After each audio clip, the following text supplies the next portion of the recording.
either it's Scavenging Ooze or the Scrim Lavamancer as we do see here. And then, of course, we're going to find all of our cantrips, our Lightning Bolts, our Force of Wolves. And Mark's got some interesting numbers on some cards here. He has 1 Spell Snare, 2 Spell Pierce, 1 Is a Charm, 1 Chain Lightning, 1 Thought Scour, and 3 copies of Stifle. So a lot of different cards that Jacob will have to play around here. Right, and Jacob playing a pretty straightforward stock list of Sneak and Show. This deck, of course, all about cheating either Grizzlebrand or Emrakul into play. Variety of free counters, cantrips, and the namesake cards to back the whole thing up. It looks like Corbett Gray got a hold of Jacob before this tournament started. Yeah, Jacob, for the longest time, basically played just Maverick in these tournaments. In the last couple events, he's expanded his range a little bit. He played Storm, I believe, in Vegas. In Vegas, yep. yeah. Now Sneak and Show. And Jacob is a player who does play a lot of Legacy up in the area. I saw him in Grand Prix Denver last weekend as well. He's played Elves, he's played Storm, he's played Sneak and Show this weekend. Off to a nice 2-0 start. Legacy is more of his home. He was going to play in the standard tournament yesterday. He told me he overslept, and he's like, I don't really mind too much. Not a big deal. Yeah, I know. A lot of his crew, they come out to the events and just hang out on Saturday. Yeah. Especially the Vegas shows. They just go to Vegas, hang out Saturday, and Sunday's game time. So yeah, it is Legacy time, but we have a nice start to the weekend, nice start to the day here with Jacob Kory and Marc Lalague to start our weekend. So yeah, excited. If you had told me that this was a match of in the elimination rounds and not round 3, I would have believed it. So. Absolutely. Yeah. Absolutely. And we are underway. We see a Misty Rainforest being sacked here. Tropical Island, no more Ravnica duels, we'd like to think. Right. Never know. But no more Ravnica duels this weekend. We'll see a Tropical Island. Marc can knock himself down to 19 instead of the traditional 17. And we'll see what he's going to lead with here, as Rogue Delver does have a ton of 1-mana plays. We could see some Water Graves in the Death Shadow snuff out Gitaxian Probe. That's true. That's true. And we are going to see Nimble Mongoose here to start the show. Jacob going to take a draw step, and he's going to draw a mountain, play a gorgeous island, and say go. Whatever. Oh, wow. That's not worth that much money. You don't like that one? It's fine. I'd rather have a beta. There's no Summer Mountain. I'd rather have a beta one. Because we are going to see a Ponder here from Marc in the second main phase after Nimble Mongoose scoots over and deals Jacob 1. I mean, if you're gonna show off, you got to show off. That's sort of my opinion. Hey, that's showing off to me. I love that island. I don't like great island. I'm not a huge fan of this, fake Gucci handbag type of basic land action. But it's a tough crowd. Yeah. Oh yeah. As we do see a Brainstorm here now. That Brainstorm ugly. Right. Also, actually disgusting. On purpose. Also, probably on purpose. Sure. Actually, so that's actually fine. Like Joe Lissette's disgusting revised basic lands. I actually love it. Yeah. That Brainstorm. Oh, it looks like it's gonna be met with. If he's searching for a Volcanic, I assume this means it's gonna be met with a Pierce. He does have 2 copies of that in his deck. Could also go Dazing here, as we do see him put the Brainstorm up there on the camera. And it is going to meet a Spell Pierce. Okay. Now, an interesting thing in this matchup, especially from Marc's side, Marc has a lot of different types of counter magic. You see Jacob play an Island past the turn back.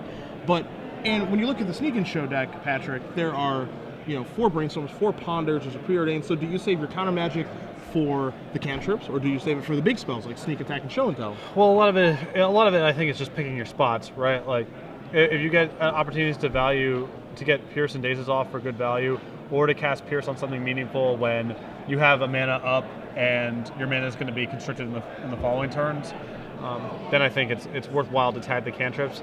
But ideally, you would be saving it for the big stuff. So, Marc wants to get enough pressure on the board that the amount of time the game goes on is constricted. He doesn't want to give Jacob all the time in the world. And some of that involves tagging the cantrips when you have windows to do that, and some of that involves trying to save, for the big stuff. So it basically varies from situation to situation. Well, we'll see if Marc actually got the Spell Pierce right there, because, you can make the argument, of course, for saving it for Show and Tell, saving it for Spell Pierce, or do you just want to knock out the cantrips to make sure he can never actually find the relevant cards? Well, this turn is a very good argument for the way that he played it, because he used all 3 of his mana this turn. Yeah. So if he wasn't going to pierce that turn and not pierce the following turn, because he couldn't, you might as well fire it off right there. And we do see an attack from Nimble Mongoose, and we see a Tarmogoyf post-combat. We will have the Tarmogoyf Daibi joining us, and it is going to be a 3-4. Move it right on the camera for you guys. Jacob and Marc, no they're very used to the feature match area. Yes. They know how we do things around here, making it easy for us as we see another white bordered Brainstorm. Emrakul number 1, Emrakul number 2, and Ancient Tomb for Jacob.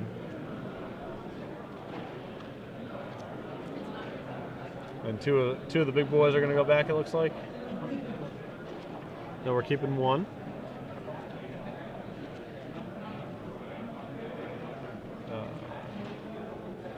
No, they're both going back. All right. All right, looks like we've settled. And now we do see a Scalding Tarn here. You better fetch now because you might get stifled. Yeah, it's a bit of a risk, right? No, he can fetch now and try to dodge a Stifle. But on the flip side of things, you know, he could fetch out a non-basic and get wastelanded. So Sure. it's a difficult situation as we see a black bordered Brainstorm. Marc shelling out for his Brainstorms. Yeah. Pre-combat here. Spending the $4 on this place of the black border. That's right. And of course, the reason you're going to see that pre-combat, of course, you know, he wants to get the information before he does make his attack. But more importantly, with 6 cards in the graveyard, the 7th one will make Nimble Mongoose a 3/3 instead of a boring old 1/1.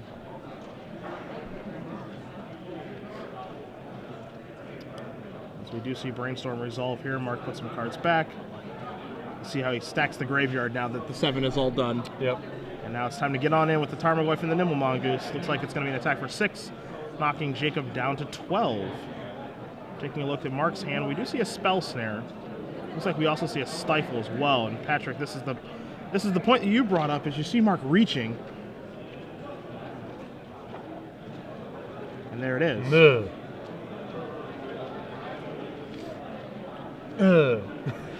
And so this is the risk, is you're going to see now a Spell Pierce on a Stifle. So we're going to have a bit of a fight here, I guess, over Stifle, which I didn't think would happen. No.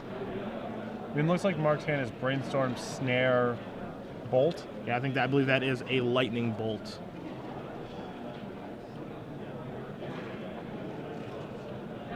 So the question here is if he's going to go digging with that Brainstorm, I guess? Because he can find Daze here to back it up. Yep. And if you're gonna fight, I suppose it's worth fighting all the way. But we're just gonna let the Spell Pierce and the Stifle happen.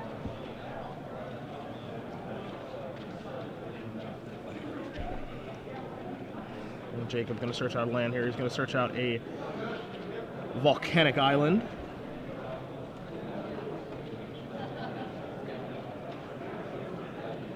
And we're going to see, you know, it looks like if Jacob has, well, I think he's short double red, so he can't actually sneak attack this turn. But if he has show and tell, Marc's hand actually has no way to fight it right now. Yeah, sneak attack plus activation right now is looking a little bit dubious. Now keep in mind that this deck does play 4 Lotus Petals, so he can do it all in one turn, and he can be setting it up very slowly as it looks as though Marc's shields are down, and it's not incredibly difficult for Jacob's deck due to Ancient Tomb Insidia Traders to play around Daze type effects. The big question here is there a Force of Will looming, as we do see a Mountain here from Jacob.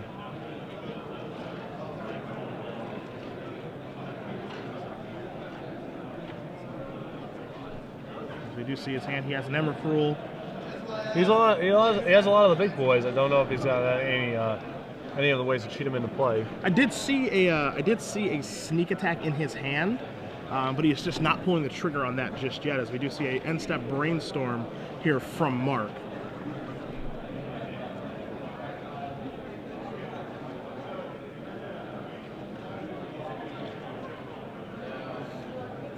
So you said you thought you saw sneak attack in hand? He does have sneak attack in hand, yes. I mean, the reason that he's probably not casting it, again, is just simply because of the fear of Daze. Sure, but I mean, the problem is that, I guess next turn he can Ancient Tomb. I was just thinking, like, the next turn if he has Daze, you're still in a ton of trouble because he dazes your sneak attack, and then you pay for it, and you can't sneak attack, and then you die. I agree. As we do see a Wasteland here from Marc, going to take care of that Volcanic Island. I mean, waiting at this point is difficult to do because you know you're under pressure. You're on what looks to be a 2-turn clock now. Ancient Tomb is going to deal him damage as well. So, you know, it feels like maybe last turn he was supposed to go for it, you know, and hope that there is no Daze there. Yeah, Wasteland's another thing that throws a wrench into things, you know. And now you take a look at his hand, as you said, you know, there's 2 Emrakul's there, you see a Sneak Attack in his hand, and, you know, even if he were to cast Sneak Attack, he can't even put the things in play, and now he just scoops it up. So Marc Lalague up a game with his Rug Delver deck over Jacob Kory and his Sneak and Show deck. Yeah, and I mean, this is sort of, in theory, the type of decks that Rug Delver is supposed to capitalize on. It's combo decks that require, you know, make a bunch of land drops. So you have Wastelands plus Stifles, plus Soft Permission to keep them off their thing while you are clocking them very quickly. The Sneak and Show deck does have the ability to overpower some Soft Permission because it's capable of generating a lot of mana. And it's also capable of playing a game, having a game plan that's pretty Wasteland proof. You saw in that game, Jacob was able to mostly just run off of Basic Island and Basic Mountains. So in theory, the Sneak and Show deck has some game here, but Rug Delver, you know, historically has capitalized on these combo decks. And that game you sort of saw exactly why. Marc was able to generate a pretty quick clock, kept him off balance with Stifle and Spell Pierce. He even had a Force of Will left over at the end of the game there, and was able to keep Jacob off balance long enough to take the first game. Now, before we do get to the sideboard stuff here, Patrick, I'm being informed by the viewers on Twitter that those ugly white border brainstorms that we're looking at are actually Korean, which they're very rare.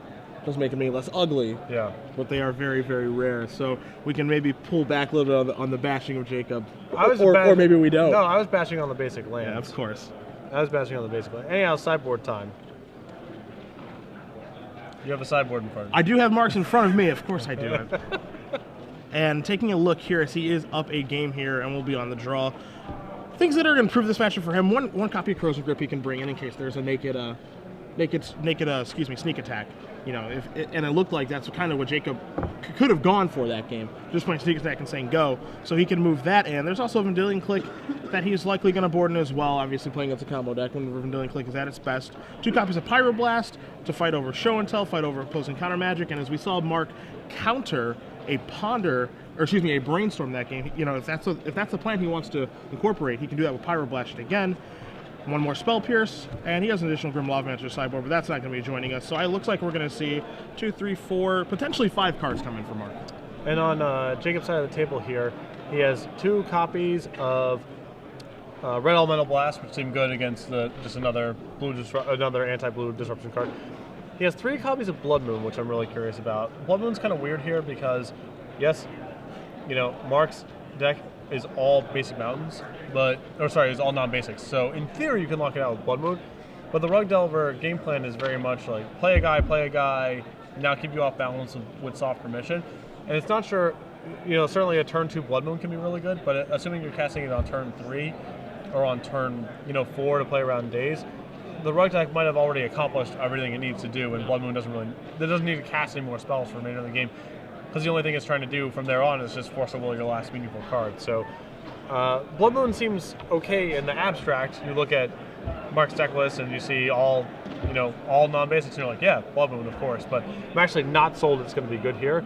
I think on the play, it's much more likely to be better than on the draw. I agree with that. But I don't know if it's even 100% to come in here. Yeah, I mean, it's interesting because it can't be played on turn 1 on the play with a 2-mana land and a Lotus Petal. But I mean, I agree with you. There's an opportunity cost with it. Whereas if you don't play it on that, first or second turn of the game, and it's one of your draws in the later stages of the game, very, very bad. Yeah. Almost does basically a blank card, not really going to have the effect that you want it to. So there's definitely a risk associated with it. And I personally don't feel that he needs to take those lengths to go about winning this matchup. Right. No, I mean, again, it's also. And I notice this all the time when I'm watching decks like Sneak and Show play, is the deck is all engine. I mean, there's not that much room to be cutting out pieces to bring in these like disruption cards. I feel like the deck is ideally bringing in 2 cards against every opponent, or 3 cards against every opponent. It can't afford to really bring in 8 or 10 cards because what are you gonna cut? No. You have your engine and your cantrips and your disruption. That's the whole deck. Yeah. And you need all those pieces. So I think it's a struggle to even side out 5 cards to begin with, and be able to keep the integrity of your deck. Yeah, it's pretty tough, right? Because you can't shave the guys. You know, you need your 4 Bristol Brands and your 4 Emerald Pools to make sure that you always have one. When it's show and tell time, you can't really shave show and tell, you can't really shave sneak attack, and then, you know, your brainstorm, your ponder, your cantripping type effects, and your force wills for protection. There aren't a lot of the cards that you can really sideboard out here. Yeah, I mean, the closest thing this deck has to something I would describe as a flex slot is Spell Pierce, and Spell Pierce is very good here. Yeah. So I don't know where you're even supposed to sideboard. Well, we'll see if Jacob has a better idea than we do as we start and gear up here for game 2. Jacob going to lead out there with a Mountain, and we're going to see Sensei's Divining Top. Yeah, not a card you see very often in Sneak and Show. Jacob has 1 copy. Yeah, not a ton of those in there, but as you said, just the 1 copy. It looks like it's replacing like an additional preordained type effect. Yeah. A slower one, but a little bit more resilient. So we'll see exactly how this is going to pay off. And we're actually going to see that Marc does care about that quite a bit. So we see a Force of Will here. Yep. Not pretty hard to play a 1-mana spell in this deck that your opponent cares enough about to force. So Jacob's got to be pretty happy about that. And of course, we're removing a Ponder, bringing Marc down to 19. We see a Tropical Island. We see Delver's Secret. So again, Marc being able to start the game off with a clock. Yep. You know, that's the key in these matchups. You know, if he's pondering and brainstorming, looking for the creature, or even if it's Tarmogoyf when he's on the draw, it might be a little bit too slow. But having a Delver's Secrets and a Mongoose on turn 1, as we saw last game, and on this one, pretty key to success. Yes. No, he can't, even though he's got some counters in this deck and some soft disruption, he can't fend off Jacob forever. He's got to get established on the board very quickly, and doing that maximizes the power of cards like Daze and Spell Pierce. So we do see Jacob search out an island right away. Searching out an island right away, 1 for Stifle, as we saw last game, and 2 for Wasteland. Yeah. Just want to get a non-basic here and get his land blown up, as we also saw last game. We do see that Delver does not flip for Marc. You know, no brainstorm shenanigans on his upkeep either with the Delver trigger on the stack, so just in for 1. And now we see Misty Rainforest being sacrificed. We'll see what he's going to get, probably a Volcanic. Make sure that he has all of his colors here. And this probably represents that Tarmogoyf is coming down.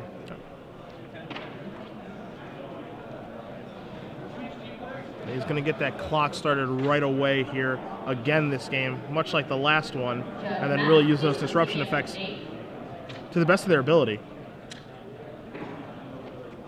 And there it is. And we do have a 3-4 again. We'll see what Jacob can muster here as he's going to take a draw step very slowly, and it is a Gristlebrand. So he has show and tell in hand, yeah, along with his Gristlebrand here. So, and to me, this almost seems like it's almost. I feel like he has to go for it here, especially with Marc using the Force of Will and the Sensei's Divining Top on turn 1. Really, how much more permission does he have? Do you think he has another Force? You know, are you willing to play in a Daze? I think just going for it here is reasonable. Yep.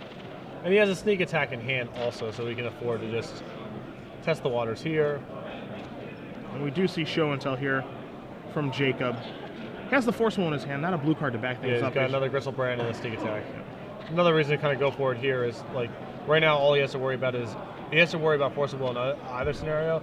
Playing it this way, if Spell Pierce is the card in Marc's hand, that doesn't matter. No. If he allows Marc to untap, now there's another set of cards he has to play around. So Jacob here, looks like the sneak attack, or excuse me, the show and tell is resolving, and the Gristlebrand coming into play. He was considering sneak attack there for a moment, but just put Gristlebrand into play, and we've seen this a few months ago prior where Gristlebrand in play was pretty much game over more consistently because of Reanimator decks. But now, Gristlebrand in play against Rug, very difficult card for them to beat, and you see Marc pick-packing it up right away. Another notch in Gristlebrand's belt. Yeah, not the first, won't be the last. Yeah. So you see Jacob shrug his shoulders. It's just show and tell Gristlebrand. No big deal. Easy. Yeah, easy like Sunday morning. That's right. Now, the big question there, and you know, we see that game go 3 turns. It seems like, okay, like what really happened that game? Marc played, you know, Delver's Secrets. He played Tarmogoyf, and then he died. And Force of Will on turn 1. Yep. You know, he had a permission effect, and he chose to use it on the Sensei's Divining Top. And then as soon as Jacob cast Show and Tell, Marc just died. Yeah, I guess from when Marc was willing to Force of Will the Sensei's Divining Top, to me that signaled that he had a relatively slow hand, because he has to be, if he's worried about Jacob, you know, using the top multiple times and shuffling and all that kind of stuff, it probably means his clock isn't that sufficient. When he let off with Delver and Tarmogoyf, I was a little surprised. Sure. Because I assumed the Force of Will just represented a slow draw, and he had, you know, about the fastest clock his deck could really ask for. So I am willing to bet a lot of money that Mark's much better at playing Rug Delver than I am. But I was surprised that he curved out the way that he did after Force of Will in the top on turn 1. I think if you're Jacob too, you know, there's a couple things that do run through your mind there, but overall, you see how that game played out. You know, I played Sensei's Divine Top on turn 1, he Force Willed it, and then I played Show and Tell on turn 3, it resolved, and then I just flat won. You know, if Sensei's Divine Top is going to draw out a counterspell every time, I'm pretty happy about that. Yeah, no, you can't. Certainly, if that was a preordain or a ponder, that wouldn't have been enough to Force Will, you know. Yeah. So you got to be happy with that singleton that game. Another reason that Mark may want him to force there is just because, well, it puts an artifact. If he's on the fence about it, it puts an artifact in the graveyard for Tarmogoyf, which can't really happen any other way. So it's adding to the clock in a way that, you know, doesn't just happen through instants and sorceries. Sure. But again, I was not expecting Mark to go Delver Goyf after he Force Willed the top. And there's also another line of thought there too, very quickly, and I don't want to harp on this point too much. But when you see, if I'm Jacob, I play Sensei Divine Top, and Mark forces it right away. You know, gives it some thought, Force Wills it, plays one drop, and then plays a Tarmogoyf. You know, if he's willing to Force Will that, it's almost just like, man, he probably has like another counterspell, right? Like if he's just willing to throw away a Force and a blue card on that, like a Ponder, he probably has maybe another Force or a Daze or something. Yeah. You know, if he's so willing to just counter that and then play 2 guys, tap out and say go. So maybe, you know, Mark did that to basically represent, hey, I've got a pretty strong hand here, you know, you might want to slow down a little bit, and Jacob just said, yeah, well, I mean, I'm casting this, so I'm just going to bully you over, and if you have it, you have it. Right. And then it ends up that he didn't have it, and then he just died. So, you know, there's a little bit of game inside the gamesmanship there of that play. It's not as simple as just saying he forcible since his Divine Top, and then he lost because of that. No, it's certainly not. And, you know, the top's a huge risk there. It allows Jacob to sculpt a hand that can potentially go, you know, off through a Force of Will or through soft disruption, you know? So it's not as simple as you have to save your Force of Will for sneak attack or show and tell, because if top is allowing him to, you know, find pieces that he's missing, make all of his land drops, you know, whatever the case, it's not, that top can also lead to you dying. Yeah. It's not, you know. It's kind of a damned if you do, damned if you don't situation is what it feels like. And you know, you kind of get that a lot when you're playing against this deck, again, because if you let those brainstorms and those preordains and those ponders resolve, then they're just, as you said, sculpting a hand to get ready for the big moment where they are casting sneak attack or show and tell, and it's like, what cards are you supposed to fight over? And I think that's kind of what makes this deck a little bit difficult to play against. Yeah, no, I mean, I mean, I've definitely seen this this deck play games where, you know, it's cast Brainstorm and the opponent didn't force it, and because the Brainstorm resolved, now the force doesn't matter because they found, you know, like Pierce plus a missing piece. Yeah. And then, you know, so the cantrips are more than just, they're not just one-for-ones here, you know what I mean? They're helping him ignore whatever reaction you can have to sneak attack or show and tell. Yeah. So it's very hard to know what you're supposed to fight over, which is why I generally default towards what's my mana situation like, you know, like pierce the first good thing that you can pierce, you know, if your mana is going to be tied up in other things. Sure, if you think your mana is going to be tied up down the road, that's Yeah. turns, as we saw in game 1. Right. Well, both players are going to lay out their opening 7 cards here. Marc Lalague on the left, Jacob Kory on the right. Game 3 here, Marc is going to be on the play with his Rug Delver deck. We'll see how things break here. As Marc is relatively happy, he's going to keep his 7, plays a Trop Island and says go. And that may feel innocuous to you, but I feel like him just playing a land and saying go there is a big deal. Yeah. No ponder, you know, no creature, and I think it's important for him to get off on turn 1 to start things up right away. Yep. No, he's definitely, time is not on his side here. As we do see Jacob Scalding Tarn, search out an island right away, no fierce stifle really, or, you know, just kind of playing into it and saying if you have it, you have it. Yep. Now we're going to see a Lotus Petal here. It looks like Jacob, the fear of that, you know, it looks like Jacob is kind of turning up the heat here. As you see Marc really considering, you know, what am I going to do about that? Is he going to play another Lotus Petal? You know, what's going on here? And he's going to pierce the petal. And again, I think this is just a concession to, and there's the Divine Top. So I think that is just a concession to his mana being tied up the next several turns. Yeah. The thing I like here, I really, thus far, even though the games aren't going very long, that's one of the things about Legacy is that the games don't go long, so you have a lot of decisions to make in a very small amount of time. And you see the way that Jacob is playing his spells in the previous game and this one, something so small as like playing that Lotus Petal there. Yeah. Instead of leading with top, he plays the Lotus Petal there, and it makes Marc, as we saw the face shot, he thinks about it for a little bit. I have the Spell Pierce, why are you playing this Lotus Petal now instead of the crucial turn you're going to go off, or are you going to go off this turn? Yeah. And we saw in the last game where Sensei's Divine Top got hit with a Force of Will, now that's in play, and that Marc thinks that's an important card. Right. So a lot going on, even though it doesn't seem like a lot is going on. And Legacy is a very unforgiving format with that kind of stuff. Yeah. You don't have the games where it's like, oh, well, I kind of did something wrong, and so his like wolf token got to hit me an extra time from his Hunt Master. It's not like that. It's, all right, now you're dead. Yeah. Yeah. Yeah, you're not moving from 16 to 12. Right. Moving from 16 to game 2. Right. It's what's happening. But we do see a Sensei's Divining Top activation. We see Ponder, Forcible, and Blood Moon, a card that we thought may not be in Jacob's deck in the sideboarded games. A Scalding Tarn coming down. He did take the Blood Moon off of the Sensei's Divining Top activation for his draw step, and we are going to see Scalding Tarn get sacrificed right now, again as a concession to Stifle. Yeah. And I think he just wants to Ponder straight away also this turn.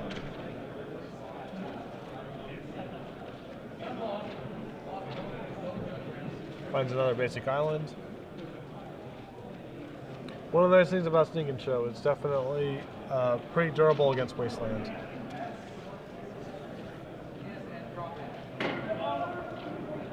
And Jacob just going to top again. And that top saw Force of Will, Misdirection, and land.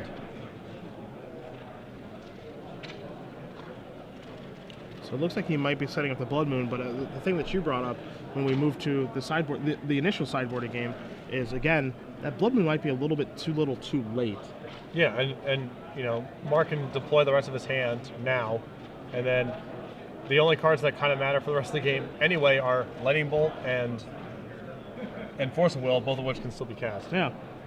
So we do see Jacob draw a card right now, and he's going to be Force of Willing, or attempting to Force of Will that Tarmogoyf, removing Show and Tell. So let's see if we're going to have a fight over that.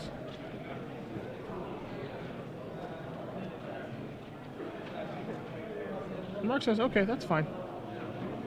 As Marc only has a couple cards left in his hand, one of which is Nibble Mongoose. Tarmogoyf going to move up to that 4-5 range now. And Marc is just going to pass the turn back. I think that was a very minor mistake by Marc, but he probably wanted to play that Goyf pre-combat. So if it got countered, Goyf would have been a 4-5. And so now, because the Force Will resolves, we do see Blood Moon sneak through here. Jacob just goes for it again. Marc has nothing, and now all of Marc's lands are mountains, which means that just about all of his cards are dead now, except for Lightning Bolt. Lightning Bolt and Force of Will are his castables. That's about it. So now it's on Tarmogoyf to get the job done now. And Jacob, he gets to go to work here, as we're going to see Sensei's Divining Top off of that volcanic island that is actually a mountain, as you guys do see Blood Moon on the screen. Again, if this card's able to get into play, it completely ruins Marc's deck, as it is right now. But it has to make it into play in a favorable board state. I would say this is relatively favorable right now. Yeah, no, I mean, you have to be pretty happy landing it where it's at. I don't think Jacob is it's gonna be a struggle for him, I think, to be able to fight through a Force of Will at this point. But certainly, Marc is drawing pretty slim. Yeah. I mean, he just doesn't have a lot of meaningful draws at this point. I guess he also has. I guess his Pyroblast is still meaningful too. Okay, that's true. Actually, he does have 2 copies of those in his sideboard. You could likely expect the Grim Lavamancer that he had in his main deck to be sideboarded out. So I don't think we're going to see that, as Jacob does draw an Emrakul off of his Ponder, and you see Tarmogoyf moving up to a 5-6 now, and that's a little bit scary as well, because that's a 2-turn clock now. Yep. And you do see a Lightning Bolt here in Marc's hand. Going to resolve that on the end step. Draws a card.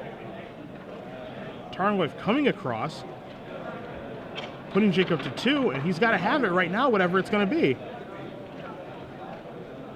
You see he does draw a Gristlebrand for the turn. He has Misdirection, Sneak Attack. Can't cast anything. He's got a top. Draw a card. It's going to have to be show and tell. It's Ponder. You see him hit Sense of Divine Top, Ancient Tomb, Misty Rainforest. He's going to have to take a shuffle, but I'm not sure what gets him out of this situation now. Yeah, I don't think he has any creature removal, and he certainly, I mean, he can't, you know, he can't show and tell from here now with no show and tell to be found. That's it. Yep. And that's it. Winner, winner. And this is the issue with Blood Moon that we brought up, but winner, winner goes to Marc Lalague with his Rug Delver deck over Jacob, Kory, and Sneak and Show. Jacob able to get Blood Moon into play, shut off all of Marc's lands, but again, not able to get Blood Moon into play in time. Right, and yeah, as we talked about during the sideboarding, it's, you know, the Rug Delver deck is so efficient about deploying its threats early on and then defending itself or keeping its opponent off balance, you know, turns 3, 4, 5, and beyond. Yep. With the soft permission and with Wasteland and what have you. And that was pretty much my, you know, my nightmare scenario with Blood Moon there. If I'm in, you know, Jacob's scenario of like, yeah, I got into play, but it took some time, and I was already on the back foot, and I put in Blood Moon into my deck and probably cut some cantrips or something along those lines to make room, and it worked. I mean, Marc didn't cast any spells for me, gave me some Lightning Bolt, but the damage was already done in the initial turns, and Marc really didn't need to cast anything else to close it out. Yeah, he was ahead on the board, and you know, Jacob, by having that card in your deck, as you said, you're taking something out to put that card in. Right. You know, maybe you're removing a little bit of consistency from your deck, maybe you're removing some number of show and tells or sneak attacks, you're removing something, and having a sideboard card, it's got to be frustrating for him to draw one of the sideboard cards, put it into play, and then still lose. Yeah, I mean, that's the tough part. But that's the epiphany moment, right? Of like, yeah, I got my sideboard card into play in a spot where it was good in the abstract. Yep. Like, my opponent had nothing but non-basic lands in play, could not cast anything, but it still wasn't good in terms of the way the game got sculpted out. The damage was already done. Yeah. And it just wasn't meaningful, you know? And obviously that's important, that epiphany moment that you talked about. You know, that's when you're building a sideboard for you guys at home, you know, when you're building a sideboard and you see that, that's the kind of moment that I'm sure Jacob will realize as well.